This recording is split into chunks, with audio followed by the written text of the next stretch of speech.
Hey everyone, this is John from EastCoastArmory.com, and I'm here today with a model showcase video for this undefined scale, caricaturized German Mid Production Tiger 1. The model that you see here is built for my own personal collection and is not for sale and/or purchase. As I often mention in these model showcase videos, I often take on commission build projects from vehicles ranging from 1/35 scale all the way up to 1/6 scale. As for availability and pricing information, this information would be best by contacting me through the email address listed below, which is info@eastcoastarmory.com. The model that we have here is built 100% stock out of the box. There are zero modifications made to the detailing or any other alterations that have been made to the stock kit in order to build it up to the condition you see it in this video. In this video, I'm going to go ahead and review the base starter kit, as well as go over some tips and tricks on how to put one of these things together. Before we go any further with the video, let's go ahead and take a quick walk around the model. And this model here is the Mid Production German Tiger 1 heavy tank, or at least it's supposed to be. Now, a few of my long-term subscribers are probably scratching their heads wondering what the hell is going on here. This is not the type of build that John generally builds, and this type of subject matter is not the type of thing that's generally seen on the ECA channel. Did John lose his mind? Is he going crazy? Did he have a stroke or something? Well, to put any fears to rest, no, none of those things happened. I'm perfectly fine. And the answer is quite simple. If you look at the date when this video should be posted, it should read April 1st, 2019. Which would make this another April Fool's ECA prank video. Now, like I've said on a few of these other build videos with similar subject matter, these models here are actually video game merchandise for the game War Toons. War Toons is a VR multiplayer first-person shooter that has a class-based system similar to like the Team Fortress 2 video game. What's unique about it is that it has this weird cartoony type art style, which has everything with these weird and funky proportions like you see with these caricature builds here.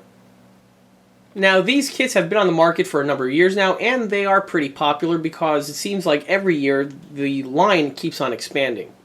Now, the kits themselves are made by the company Meng, which many modelers would recognize as being a plastic model company that makes mainly very nicely engineered and well-detailed, historically accurate plastic model kits. And here's the model at the start of the project. Starting with the model's graphic design, here we have, dead center, the Tiger 1, which is again in this stylized caricature type format. We have here the logo of the video game, as well as Meng, and the information that we have here, which is typical for model box art. Here we have snippets of the built sample model on both sides. And here you can see what the actual graphics of the tank look like in-game. Now, from what I recall from the Sherman build that I did last year, these models are extremely easy to put together and are all comprised of injection molded plastic parts. Cracking open the box, let me first cut the cellophane.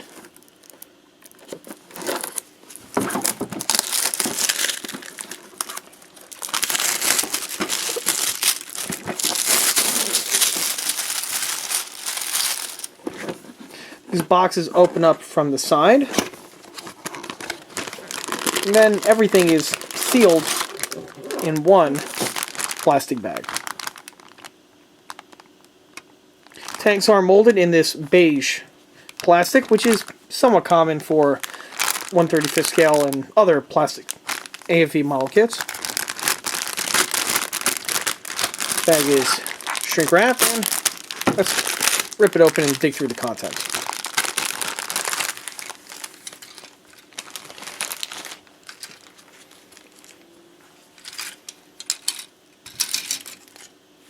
Starting with the tank's upper hull, you can see the stylized detailing of the Tiger 1 with the tow cables, the grillwork, transport track cable, which is found on both sides, oddly enough.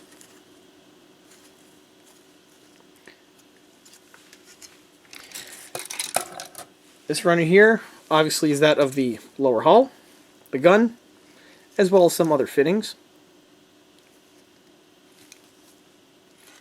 What's interesting to point out that this is my third World War Toons tank, and the other two were more simpler than even this simplified version of the Tiger 1, which is kind of funny, just shows just how complicated a Tiger 1 model is, that even with a simplified cartoon version, it still requires the most amount of parts to put together. On this runner here, we have the wheels and the running gear.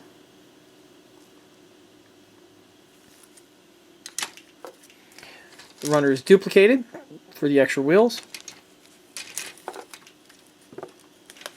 This runner here is the turret, as well as the suspension hull sides.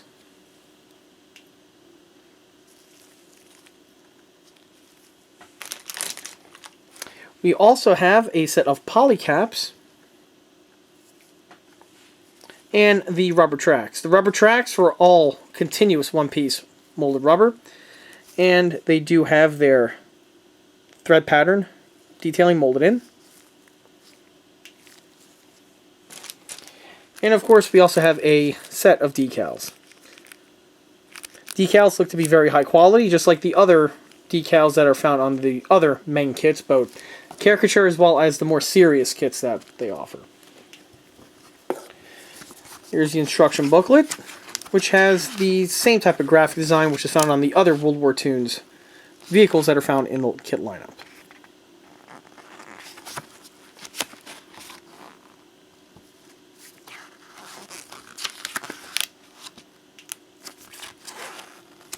And here's the model now fully completed. Like I said before, the model is 100% stock with no mods that have been needed to be made detail-wise to this build. Now also, you'll notice from the unboxing portion that all the components are comprised of very large plastic moldings, because of which this makes the assembly of the model very simplistic, and which makes the tank build up in a very quick manner. Now the first thing I noticed about this build when building it is that because of the way the upper and lower hulls connect together, you will have some minor seam work to contend with. The seam work will be found on the sides of the rear hull over here, along the top portion, as well as on the hull sides. You will also have some seam work where the upper hull makes contact with the lower hull here in this lip right over here. The seam work is very minimum, and the overall quality of the parts are pretty good. Now another thing to watch out has to do with the way the suspension sides connect to the lower hull itself. The suspension swing arms are actually on a separate plastic panel that gets mounted to the side of the hull, and this is true for both sides.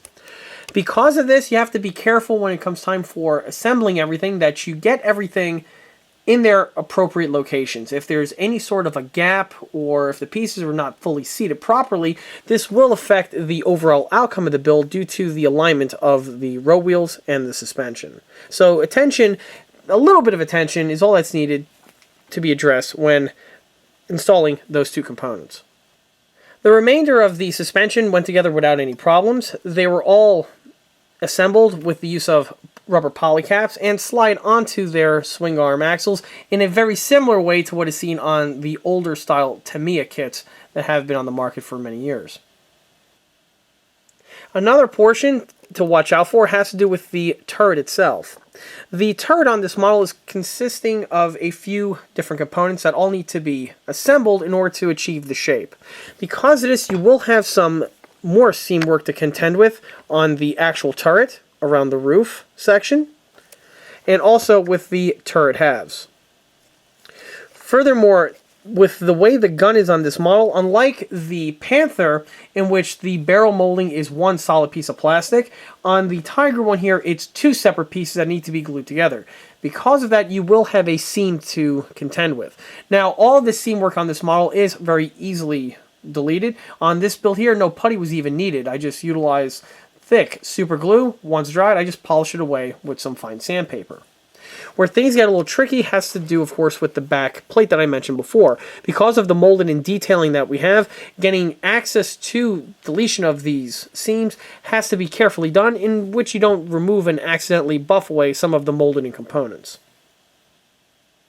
Outside of the body panels that I mentioned before, the model was extremely simplistic in terms of actual surface detailing. Unlike the Panther, which has a lot of detail components such as Pioneer tools that need to be mounted and glued to the sides, on the Tiger one here, that's really not the case because the majority of the tank's detailing is all integrally molded to the piece. This would include the transport cable, the gun cleaning staves on this side, and then the main tow cable on the opposite side, plus another transport cable for good measure. The only Pioneer tool and other accessories that get mounted are the front shovel here on the front of the build, as well as the spare track racks. The spare tracks and the shovel, the tracks themselves fit on very well. The shovel, I did remove a little bit of material on the nubs, since the tolerances and fit on some of these smaller fittings are very tight, and with a little bit of opening up of the tolerances helps the pieces get mounted in a more finely done manner. Outside of those other details, the model itself was very simplistic. In fact, the main amount of work on this model here was the deletion of the seam work that I just mentioned. Once that was out of the way, the model basically slid into completion. One thing to point out, you'll notice that on this build here, there is some battle damage found on the front tin work as well as on the side fenders. These are not done by myself and are molded this way with the kit. Moving from the details now takes us to the tank's paint and the markings. For the model's camouflage pattern, since it is technically a mid-production Tiger, I went with a 3-tone German camouflage pattern that has been severely faded and modded down.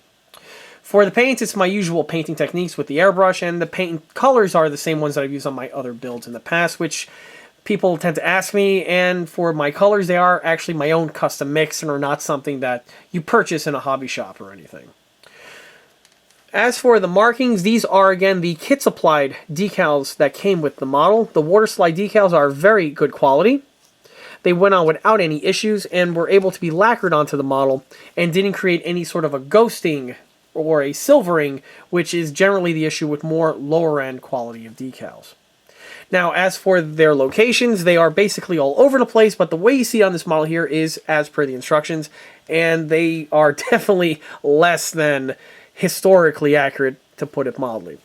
Overall, I'm really happy on how this build turned out. The model itself was a very problem-free build, and it did slide into completion in a very quick and accelerated rate, partially due to the sheer simplicity of the base kit itself. This is also true for the other World War Toon kits that I've built in the past. Now, I will say that compared to the other World War Toons vehicles that I've built in the past, and at the point of this video, this would include the M4A1 Sherman and the Panther Alpha G.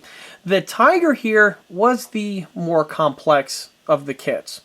This kit here does utilize the most amount of parts, and also because the way the kits go together, you will have some seams to contend with, like I mentioned before, being on the barrel and on the hull. However, even with the extra seam work and the more numerous components factored in, the builds still go together in a very quick manner, simply due to the engineering of the kits. Because of that, almost anybody can put one of these things together, from a beginner all the way up to an advanced builder. Anyone has the skill sets to assemble one of these models and have a decent representation of one of these World War Toons vehicles. These kits here I recommend for anyone who, of course, is a fan of the World War Toons video game, but also for people who want to try something new and bust out of the tedious shell of building just your standard 1/35th scale, more historical type builds. And last but certainly not least, these models here make a fantastic subject to make a troll video for your audience on April Fool's Day. And with that, that wraps up this model showcase video for this undefined scale World War Toons caricaturized mid-production German Tiger 1. If you like this video, be sure to subscribe to this channel where you can get updates on new model showcase and project update videos when they get posted. Another way to keep in the loop of posted content is by liking us on Facebook. There, I have more pictures of this particular build, as well as the other smaller and larger scale builds that have been posted on the channel in the past. Furthermore, don't forget to swing by eastcoastarmory.com where there are more 1/6 and 1/16 scale builds and detail upgrades. Thanks for watching.